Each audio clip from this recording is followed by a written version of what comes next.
Buenas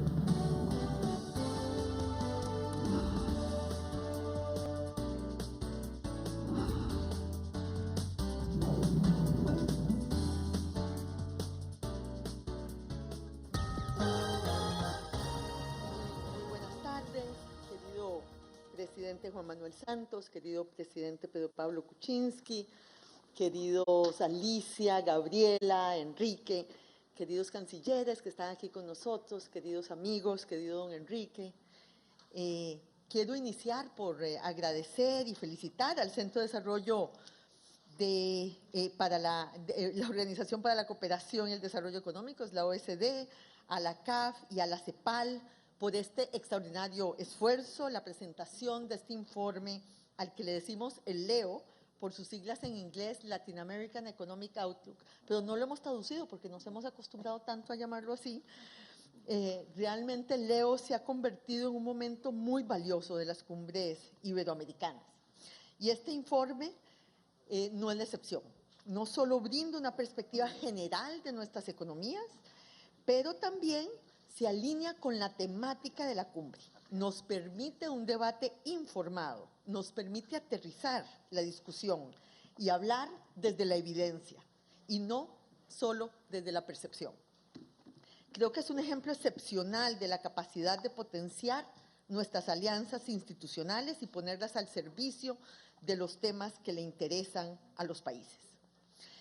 El volumen de este año sobre juventud, competencia y emprendimiento, presidente Santos, precisamente va alineado con el tema de la cumbre, juventud, emprendimiento y educación. Son las dimensiones centrales de esta cumbre y se abordarán con los jefes y jefas de Estado y de Gobierno el día de mañana, dando continuidad a los compromisos por la movilidad educativa, la innovación y la juventud que tuvimos en la 24ª Cumbre Iberoamericana que tuvimos en México en el 2014.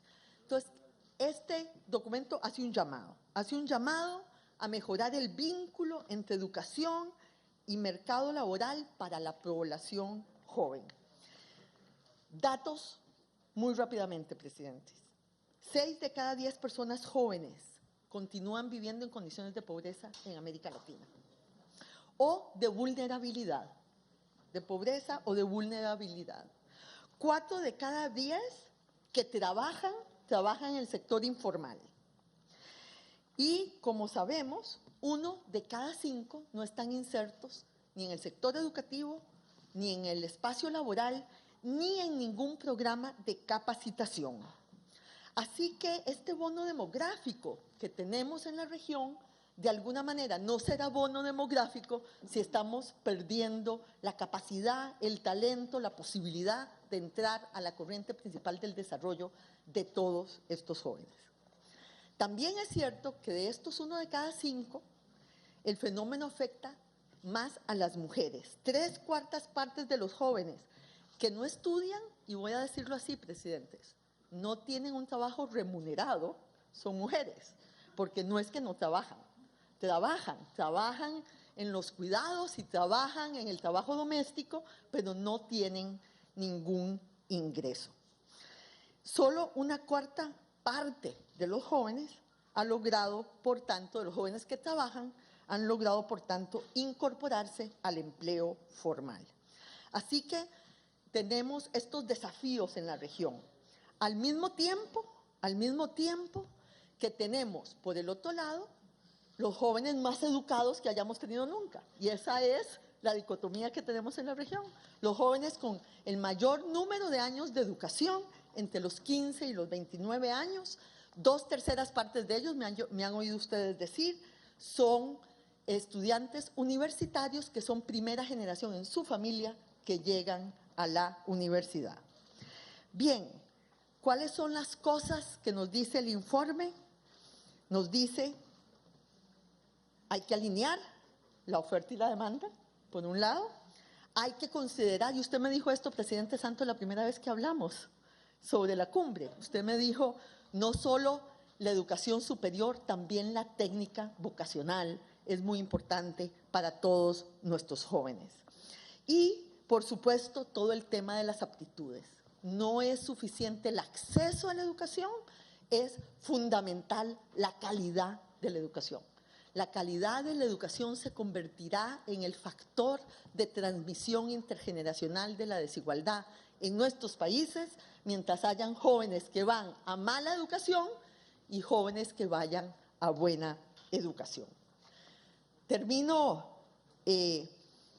haciendo votos porque las recomendaciones de Leo, que veremos muchas de ellas reflejadas en la Declaración de Presidentes y en el Pacto por la Juventud, las podamos llevar a su concreción, a políticas públicas, a conversaciones con los jóvenes, no solo sobre ellos, y con el sector privado, para poder efectivamente lograr que la inserción de nuestros jóvenes en el mercado laboral corresponda a sus aspiraciones, a sus esperanzas, a sus capacidades y a sus talentos. He dicho que lo mejor distribuido en el mundo es el talento, lo que no está bien distribuido son las oportunidades. Esperemos que esta cumbre, queridos presidentes, puedan abrir esas oportunidades, esos espacios de mejoramiento para todos los jóvenes de la región iberoamericana. Muchísimas gracias.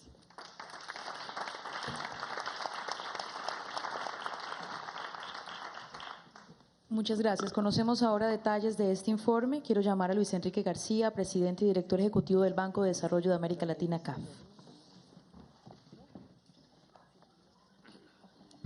Muchísimas gracias. Un cordial saludo, presidente Santos, presidente Kuczynski, estimados amigos. Rebeca, muchas gracias por darnos la oportunidad de estar aquí.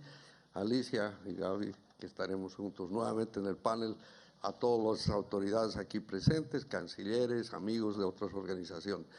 Es muy grato el estar nuevamente en este acto y como ha señalado Rebeca, este es un esfuerzo en que ya hace varios años, en forma conjunta, la OECD, CEPAL y CAF, hemos venido trabajando en la preparación de Leo. Y este año, especialmente, como van a poder apreciar en las presentaciones que siguen, hay un vínculo estrecho con el tema central de esta cumbre, que es el tema de la educación en la juventud. Y a propósito, quiero agradecer a la canciller de Colombia, María Ángela, porque en el caso de la reunión de cancilleres hizo una mención especial al apoyo que CAF prestó en la preparación de los documentos que van a ser aprobados y el estudio de base para… A mí me va a tocar un tema brevemente, el tema del entorno macroeconómico, cómo estamos en la región y tratar de hacer un vínculo con el tema central que es el de la juventud, la educación, las habilidades, en fin. No hay duda que si comparamos el entusiasmo que teníamos hace 3 o 4 años con cómo iba América Latina en términos de crecimiento, reducción de pobreza y otros indicadores, los últimos 2 años, especialmente el último no ha sido el mejor año. Y en efecto, si uno mira las cifras que se reflejan en el informe, bueno, se preocupa porque aparece con una recesión, un crecimiento negativo y una proyección para los próximos 2 años que es muy modesta en términos de crecimiento. Sin embargo, hay que hacer diferenciaciones. Hay un peso muy importante en 2 economías que son muy grandes, la brasileña, por un lado, y Venezuela. Si excluimos esas 2, evidentemente las noticias no son comparables a las buenas noticias que teníamos en el pasado, pero tampoco es un motivo de drama, de tratar de recordar lo que hemos vivido los que estábamos en función de ministros y que Pedro Pablo estaba también, estuvimos en algún momento en que la tragedia de la región era pues verdadera, que fue la década perdida de los años 80. Más bien, nosotros lo vemos como una ventana de oportunidad. Y esa ventana de oportunidad significa que más allá de la estabilidad macroeconómica, que es un requisito indispensable para cualquier transformación futura, es muy importante decir, hay vida más allá de la macroeconomía. Y por eso lo más importante es, con realismo, mirar el futuro en un momento de inflexión para la región que significa hacer cambios que nos lleven de lo que ha sido un modelo tradicional de ventajas comparativas, donde el peso de las materias primas con los altas y bajas que se ponen, sea cambiado por un modelo de transformación productiva que nos lleve a un modelo de ventajas competitivas. es decir, donde la innovación, la tecnología, el valor agregado son fundamentales. Entonces, aquí viene el gran vínculo con el tema. Para que eso suceda, un tema central es el de la educación, y la educación en todos los ámbitos, no únicamente la tradicional, que es la escuela primaria, secundaria, universidad, sino lo que se llaman habilidades, skills, que es algo fundamental para poder insertarse en una discusión que también hemos tenido en el panel que me tocó moderar hace un rato en la cumbre empresarial, lo que es la cuarta revolución industrial, donde vamos a tener una necesidad de mano de obra de emprendedores con una formación y unas habilidades muy diferentes. En consecuencia, yo diría que este momento es un momento muy importante. Y volviendo a la macro, hay evidentemente limitaciones fiscales que no son iguales a las del pasado, pero son muy pocos los países que podemos definir los que están en una situación crítica. Los que evidentemente están con dificultades macro tienen que abocarse con prioridad a resolver ese problema, pero la mayor parte están en una condición de que pueden proyectarse al futuro, pero teniendo el realismo de que América Latina, y para poder converger con los países industrializados en ingreso per cápita en los próximos 25, 30 años y mantener los éxitos en reducción de pobreza y, lo más importante, romper el círculo vicioso de la pobreza y la inequidad, es indispensable que crezca por lo menos a un 4,5, 5% en forma recurrente y con un modelo que no sea el basado en el pasado. Así que ahí está el gran desafío, y creo que este informe, como van a apreciar en las presentaciones de la CEPAL y de la OECD, da pautas muy importantes para que el tema de la juventud, su educación, su cambio de aptitudes, de habilidades, se convierta en una pieza central de las políticas públicas y de la interacción que debe existir entre gobierno, sector privado, sociedad civil y los organismos internacionales. Así que simplemente espero que el fin de semana, que va a ser muy placentero, señores presidentes, tengan el gusto de leerse todo el informe. Ahí podemos subrayar algunos cuadros. El presidente Kuczynski seguramente nos va a ayudar con su buen sentido de humor a resolver varios de los problemas. Muchísimas gracias.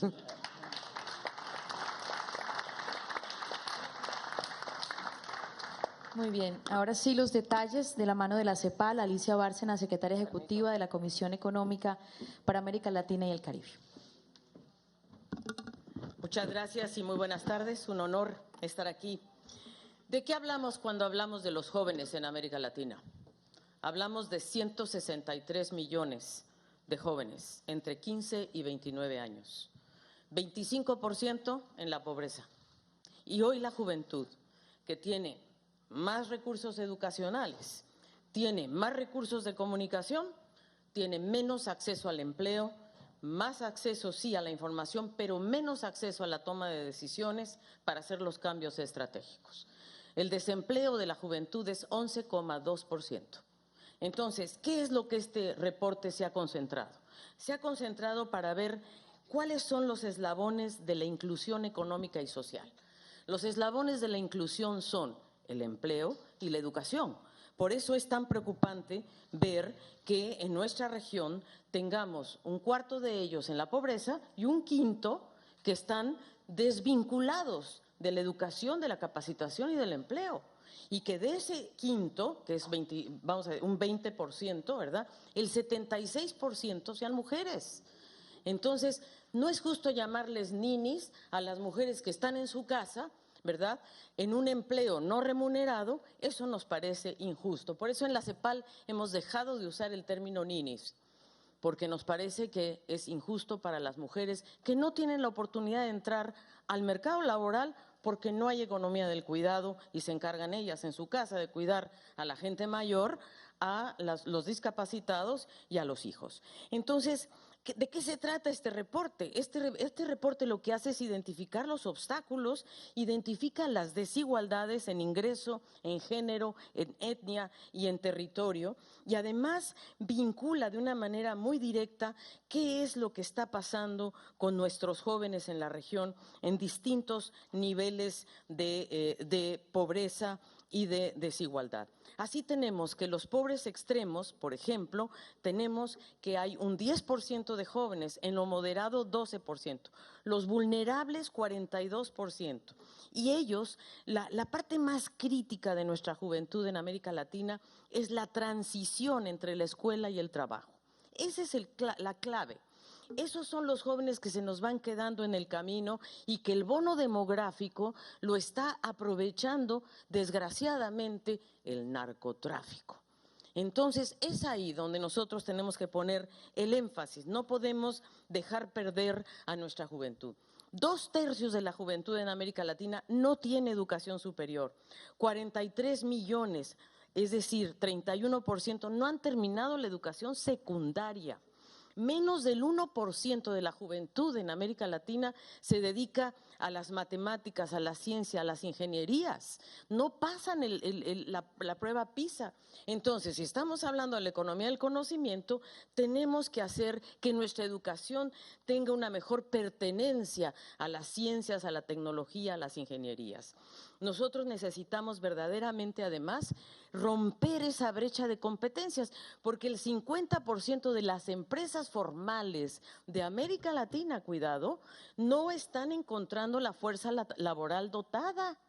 Entonces, ¿qué está pasando? Necesitamos conectar a las empresas con esa juventud en búsqueda de mejores y mayores capacidades. El 36% de las empresas en la OCDE tienen el mismo problema, pero el 50% en la nuestra. Entonces salen a buscar fuerza laboral al extranjero. Y estamos hablando de, vamos a decir, de la manufactura que hoy tenemos, la industria automotriz, por ejemplo. ¿Qué va a pasar cuando la cuarta revolución industrial nos caiga en la cabeza, como ya nos cayó, que es donde está la nanotecnología? ¿Qué es la cuarta revolución industrial? Pues es la convergencia de la nanotecnología, de la biotecnología, de la informática y la robótica. Esa convergencia es la que hoy nosotros tenemos que preparar a nuestros jóvenes. ¿Qué propone el reporte? 1. Capacitación continua, que no soltemos a los jóvenes, nada.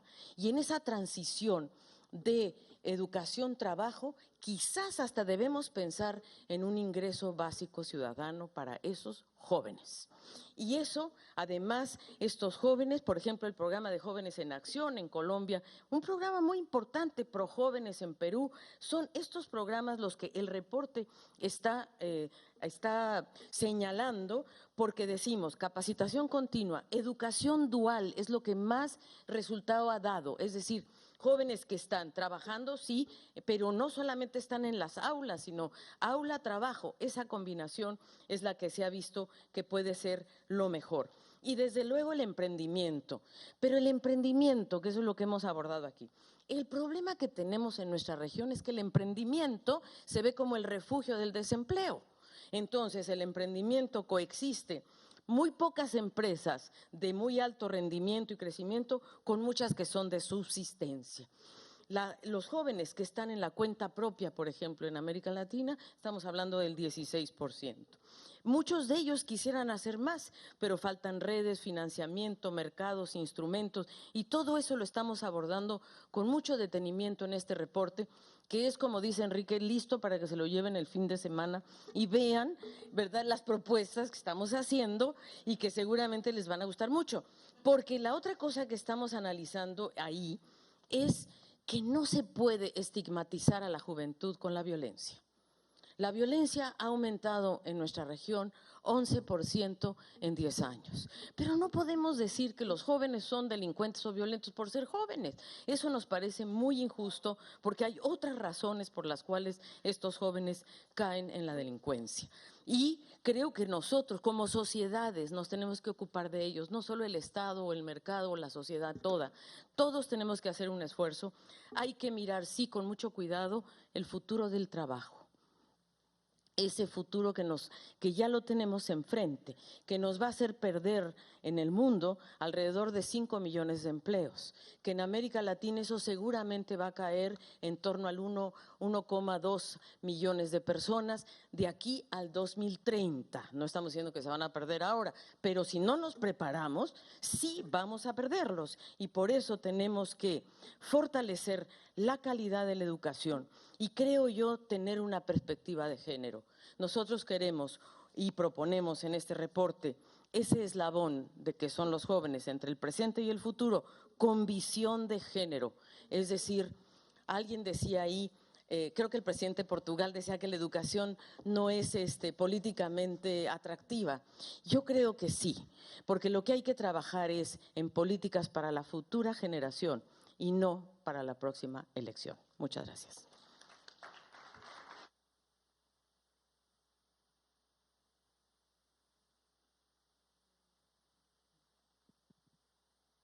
Aquí está.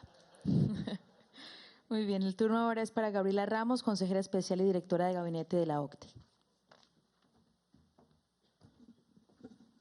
Muchas gracias y buenas tardes a todos. Presidente Santos, gracias por hospedarnos. Presidente Kuczynski, gracias por escucharnos.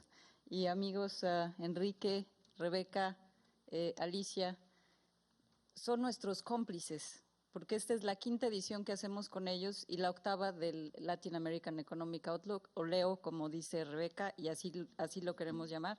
Yo quiero además, porque siempre hay héroes desconocidos y los héroes desconocidos están aquí, es Ángel Melguizo, Mario Chimoli, Adriana, quiero que se levanten para que los vean los presidentes y para que sepan quiénes escribieron ese reporte, porque además se pasaron mucho tiempo, y a ver, los demás también los que escribieron, porque además se pasaron mucho tiempo realmente tratando de llegar a muchos acuerdos en temas, por ejemplo, como los ninis, porque pues sí, así les llamamos, pero aprendimos a que no les podemos seguir denominando así, ¿verdad? Porque ellas trabajan. Pero además un gusto estar aquí con 2 de los países con los que la OCDE se ha acercado recientemente. Gracias por mencionarnos, señor Kuczynski, en su alocución en el conversatorio, y pues con un verdadero gusto de los progresos que ha hecho Colombia y Perú en el camino hacia la membresía, y felicitar al presidente Santos, por supuesto, por el Premio Nobel de la Paz. Muy orgullosos, señor presidente. Ya mis compañeros mencionaron los resultados del reporte y yo diría que es un reporte muy rico. Yo de hecho lo leí en el avión. Me pareció que tenía mucha información interesante, que nos vamos a fondo sobre los temas de competencia, sobre los temas de mercado laboral, sobre los temas de empresarialidad y además sobre un tema muy importante que es la participación de los jóvenes en las actividades democráticas, la pérdida de la confianza de los jóvenes en las actividades democráticas. Presidente Santos, nos pasó en Brexit, nos pasó en su referéndum, los jóvenes tienen una visión y no la expresan, y les sucede que los resultados no representan lo que ellos hubieran querido. ¿Qué es lo que está pasando con esta falta de confianza en las instituciones? Creo que este es un tema que no es solamente de América Latina, es del mundo, es de la OCDE, de todos los países avanzados. Hay una desconexión de la juventud con las instituciones democráticas y creo que esto es un tema muy importante. Y está vinculado con la construcción de lo que han ya mencionado tanto Enrique como Alicia, tiene que ver con las oportunidades, tiene que ver con la inversión que hacemos en los jóvenes en los diferentes niveles y con los resultados que podemos obtener justamente con ese bono demográfico, 163 millones. Ya lo quisieran los países de la OCDE, ya lo quisiera Japón, ya lo quisiera Corea, ya lo quisiera Italia.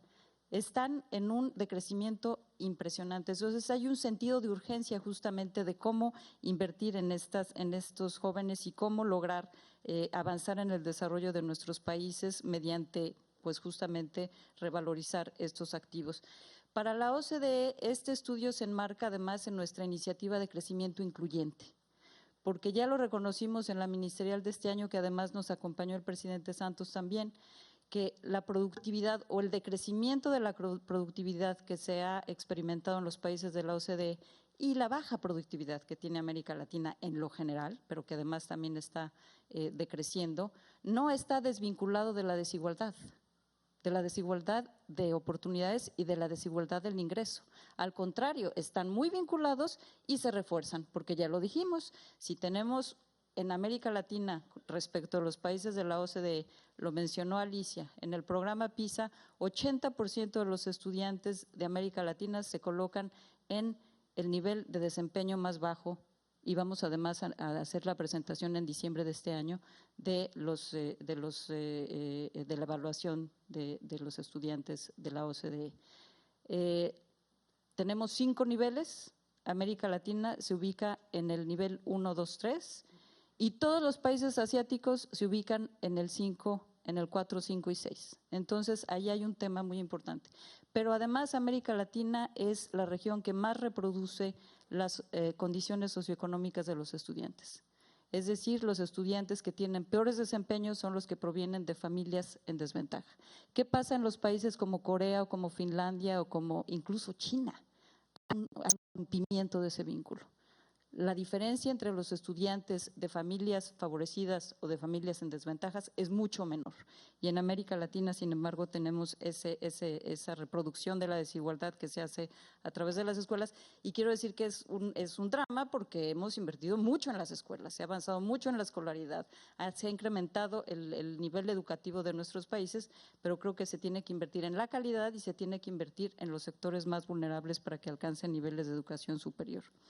Y además el tema de ciencias, tecnologías, matemáticas, ingeniería, que no es un tema de género, en los países de la OCDE es un tema de género, las chicas no escogen esas disciplinas, en América Latina es un tema de los jóvenes en general, entonces eso, y luego pues nos sorprendemos que el 50% de las empresas señalen que no encuentran las habilidades que necesitan para el trabajo, que es otro de los temas que abordamos ahí.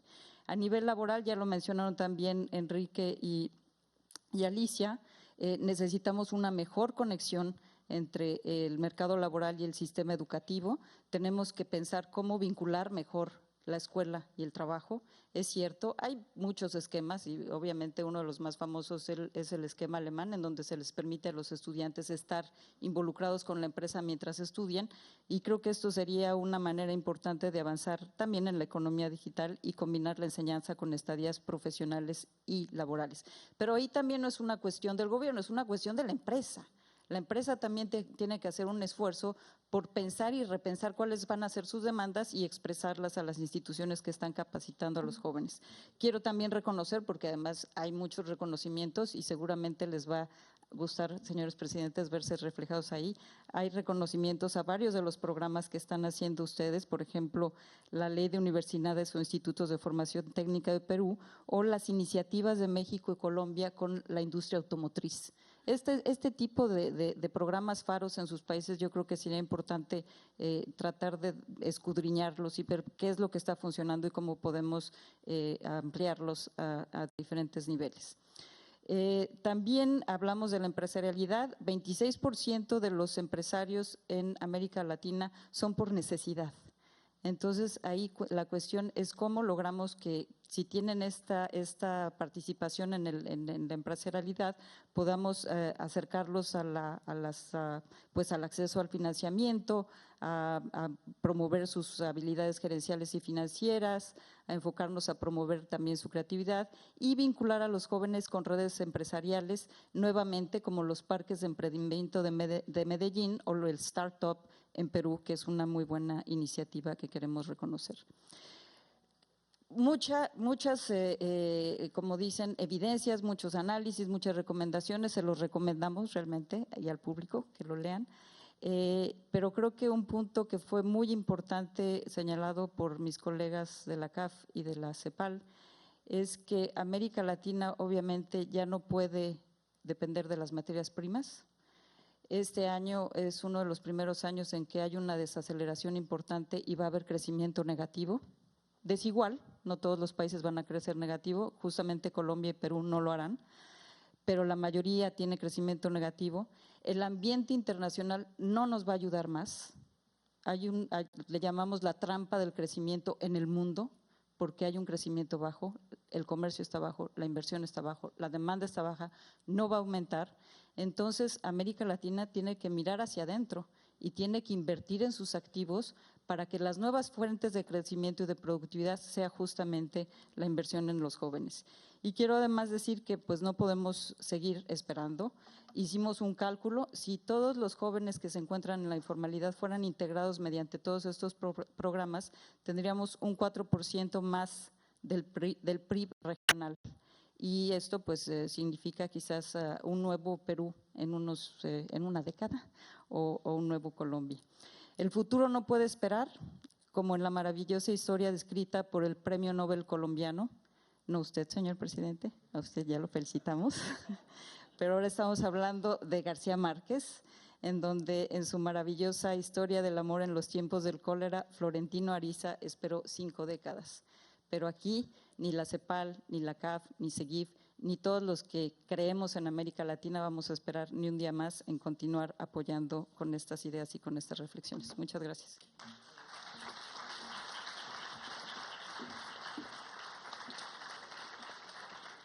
Muchas gracias, Gabriela. Es el momento de escuchar al presidente de la República de Colombia, doctor Juan Manuel Santos Calderón.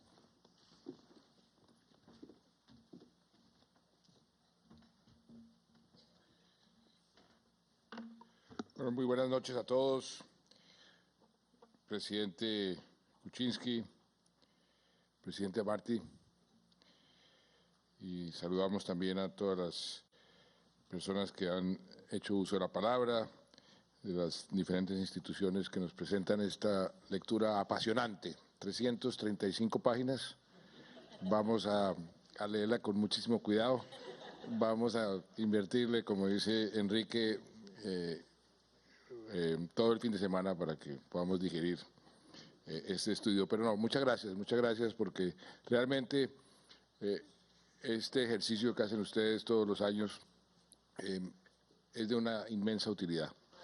Yo voy a ser muy breve porque estamos muy retrasados en el horario, pero quiero referirme a un tema que Gabriela mencionó y que creo que es clave y que nos ilustra en cierta forma y nos ayuda a priorizar lo que debemos hacer.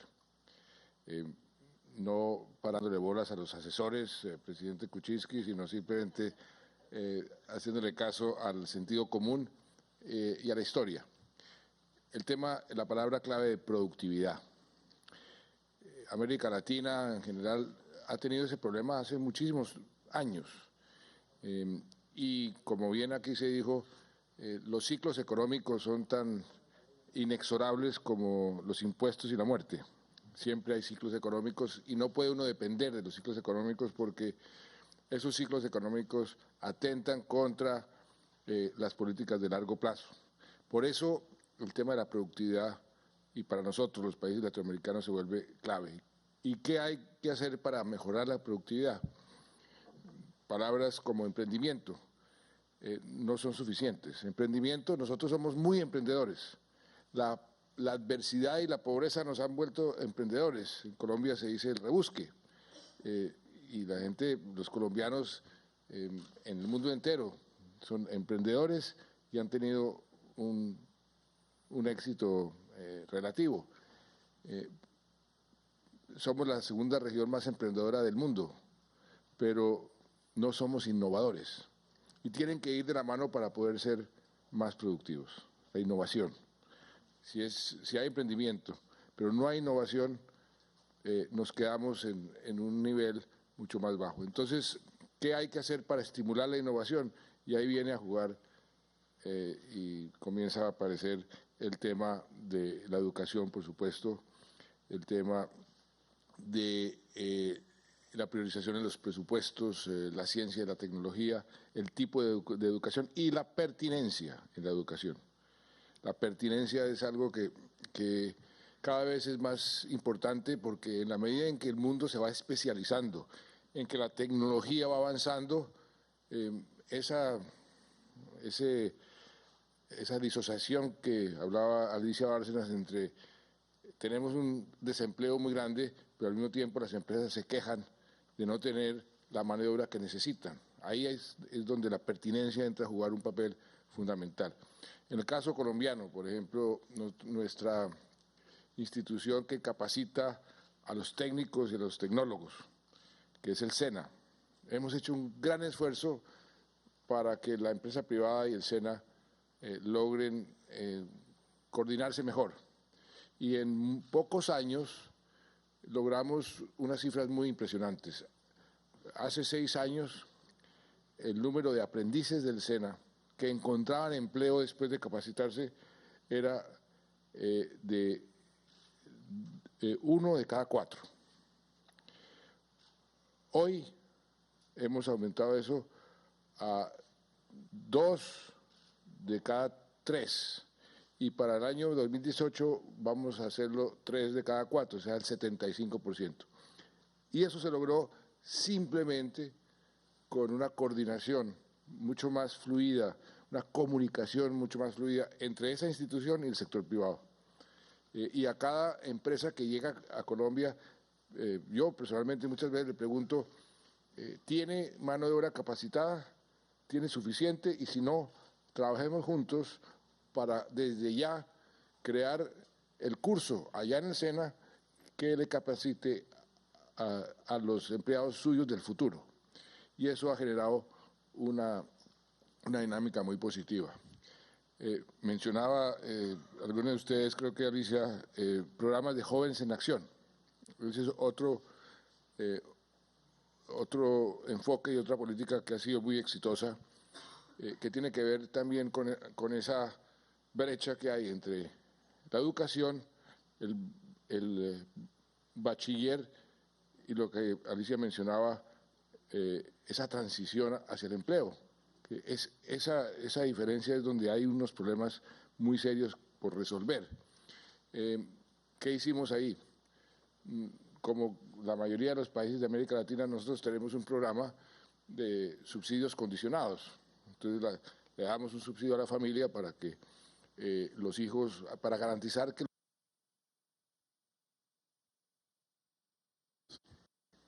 es subsidio condicionado que ha sido en Colombia bastante exitoso, lo llamamos Familias en Acción. Pero cuando llegué a la presidencia y ese programa lo lanzamos hace cerca de 16 años, estábamos en el Ministerio de Hacienda en ese momento en una crisis muy seria, crisis económica la más seria que hemos tenido en los últimos 100 años. Entonces la forma de ayudar a las familias fue a través de ese subsidio condicionado que resultó bastante efectivo para mantener a los niños en el colegio y para que hicieran ejercieran su responsabilidad en materia de salud. Pero comenzaron a graduarse esos muchachos y las mamás me decían, presidente, me encanta que haya mejorado la cobertura y los beneficios de las familias en acción, pero el problema más grave que tenemos es que con gran esfuerzo logramos que el niño se graduara de bachillerato y no encuentra empleo, no tiene empleo. Entonces hicimos un programa que se llama Jóvenes en Acción para ayudar a los muchachos a continuar su educación superior, darles un subsidio para que puedan subsistir mientras cursan esa educación superior, y al mismo tiempo pusimos en marcha con unas leyes de estímulos directos a las empresas que llamamos la ley del primer empleo para poder estimular que las empresas absorbieran a esos muchachos después de ser capacitados. Y eso nos ha permitido bajar el desempleo en la juventud muchísimo más de lo que hemos bajado en el país. En el país logramos bajar, llevamos cerca de 60 meses casi que continuos bajando la tasa de desempleo, pero mucho más en los jóvenes, que hemos logrado bajar casi 6 puntos, un poquito más, 7 puntos, la tasa de desempleo en la juventud, que eso es bastante. Todavía está mucho más alta que el promedio, pero ahí focalizando la acción, hemos logrado mejorar los indicadores. Finalmente, en la parte de la pobreza, eso creo que Alicia lo conoce muy bien. Nosotros con México comenzamos un plan piloto con la Universidad de Oxford para aplicar la medición de la pobreza con otros criterios, con el criterio de cuáles son las necesidades básicas. Eso es algo que un antiguo profesor mío ha venido impulsando hace muchísimo tiempo, premio Nobel también, Amartya Sen, y aplicamos esa metodología hace 6 años, se llama la pobreza multidimensional, y eso ha sido muy exitoso porque nos ha permitido al gobierno focalizar la acción social en aquellos aspectos que más impacto tiene para sacar gente de la pobreza extrema y de la pobreza, y nos ha permitido recortar a la mitad lo que teníamos en solo 5 años, la pobreza extrema. Ese enfoque, un enfoque muy preciso de cómo combatir muchos de los males, pero en este caso la pobreza, pues ha sido también un factor muy importante. Y eso es innovación, eso es emprendimiento e innovación. Y por eso decía ahora en las palabras ante los empresarios que el sector público también tiene que hacer un gran esfuerzo de emprendimiento y de innovación, con programas que sean mucho más eficaces. Y así vamos a poder mejorar la productividad, que es la base de los problemas, o yo diría, del éxito futuro de un país que tiene, de una región que tiene tanto potencial como la nuestra. Muchas gracias.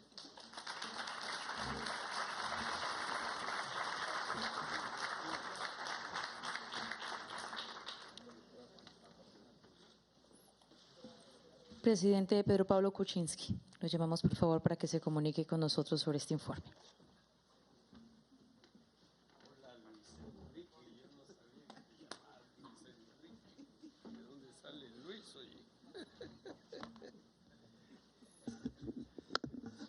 Bueno, vamos a ser muy breves. Muchas gracias por escucharme. Felicitaciones a la CAF, a la OCDE y a la CEPAL por este lindo informe.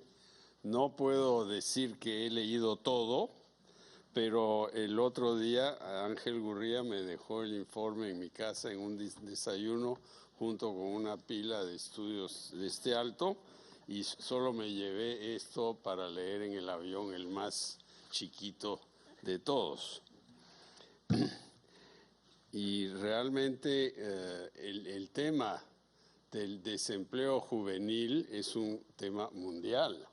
Claro que está aquí incrustado en América Latina, pero en la banlieue de París el desempleo juvenil es 50%, ¿no? Y en España hay problemas parecidos también. Entonces tenemos que pensar por qué ocurre eso, ¿no? Y yo creo que es una mezcla de varias cosas, entre ellas el hecho de que las empresas no quieren asumir un compromiso según las leyes laborales que puede ser grande a mediano y largo plazo, y el segundo hecho es que la educación no prepara a los chicos y chicas para entrar al mercado laboral. En el Perú tenemos muchos ejemplos de eso. Como lo dije hace un rato, la educación universitaria es la ambición de un joven o una joven, y por eso tenemos 1 millón de estudiantes universitarios en un país de 32 millones de habitantes, porque las universidades venden la esperanza. Pero ¿qué hacen las universidades? Sobre todo las de carácter comercial, que son privadas todas. Reducir costos al mínimo, poner un profesor que está parado ahí y habla de administración con una pizarra o una computadora. El costo para la universidad es el espacio que este profesor o profesora ocupa y su mísero sueldo, y nada más. No hay laboratorio, no hay biblioteca, no hay nada. Y si uno no invierte mucho, no va a recibir mucho tampoco. Entonces el resultado es chicos que realmente no están preparados. Nosotros tenemos el CENATI en el Perú, que ha funcionado bien, pero lo que necesitamos hacer es colegios técnicos al estilo alemán en cada región del Perú, con internados, porque somos un país inmenso y los chicos llegan a Cusco, por ejemplo, y vienen de un lugar en La Puna a 4.500 metros, y ¿a dónde van a vivir? Entonces tiene que haber internados, y el colegio tiene que tener un directorio con gente del sector privado que les va a decir a los chicos y chicas a dónde pueden conseguir trabajo, ¿no? Entonces, es una solución que presenté en la campaña anterior y mis contrincantes dijeron, bueno, 15 colegios no era suficiente, había que hacer 400, pero hacer un colegio técnico es un trabajazo. Hay que encontrar los profesores, hacer los laboratorios. Imagínense, mi hija menor, que está en una universidad que Ricardo y yo conocemos bien, en su primer año, ¿qué cosa está estudiando? Física cuántica, química avanzada y ecobiología, ¿no? Entonces, yo creo que ella tiene un futuro. Pero si estudian cosas así vagas, pero tampoco podemos apartarnos de la poesía, la literatura, la filosofía. Yo empecé estudiando literatura española en Oxford y mi tutor era Salvador de Madariaga. Algo aprendí en el camino, ¿no? Bueno, quiero hablar de otro mito que es el del sueldo mínimo vital, ¿no? Mucha gente se opone a eso y cuando en el Perú subimos un poquito el sueldo mínimo vital, todas las organizaciones que estaban ahí ahora en la otra conferencia pegan el grito en el cielo, ¿no?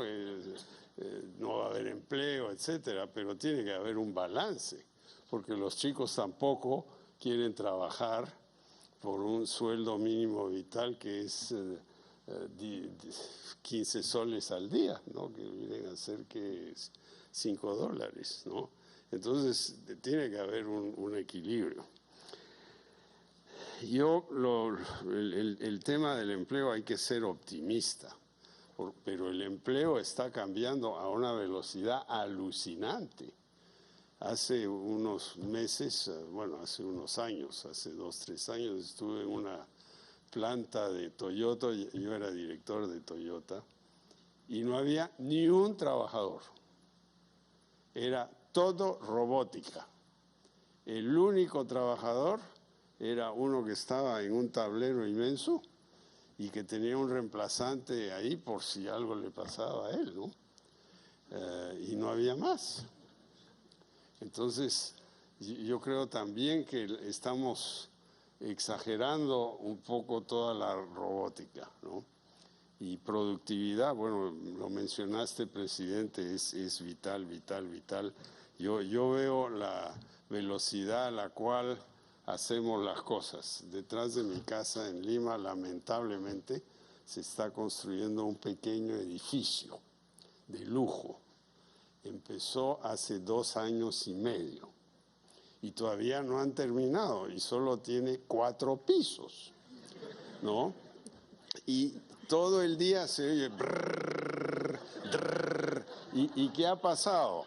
Las tuberías se ponen después de que se echó el concreto, ¿no? Una cosa más moderna, pues haría los moldes, se ponen los tubos, los alambres, todo, y después se echa el cemento, como se hace en Estados Unidos. Entonces, aquí tenemos mucho que aprender. Y en otra anécdota casera, y que ya con esto termino, en mi casa tengo un baño a vapor, ¿no? Baño turco, bueno, algo así, ¿no? Y un buen día, de repente, pienso que hay un terremoto o algo, porque empezó a temblar todo el baño, la cosa. ¿Y qué había pasado? Cuando lo instalaron, se olvidaron de hacer la conexión a tierra de la electricidad a la máquina, ¿no? Y casi me muero, ¿no? Entonces, yo creo que hay mucho que aprender, mucho que hacer y pensemos. En Estados Unidos el sueldo mínimo en San Francisco hoy es $15 la hora, ¿no? ¿Eso es malo? Bueno, hay que discutirlo, hay que pensarlo, ¿no? El sueldo mínimo en el Perú es, como dije, unos cuantos solcitos y las empresas se rebelan y dicen se acabó el mundo, ¿no? y la verdad es que yo creo que también ellos se van al otro lado y exageran. Bueno, eso es. Felicitaciones por el informe. Y no se sientan ofendidos si dejo mi ejemplar aquí, porque yo ya lo tengo en Lima.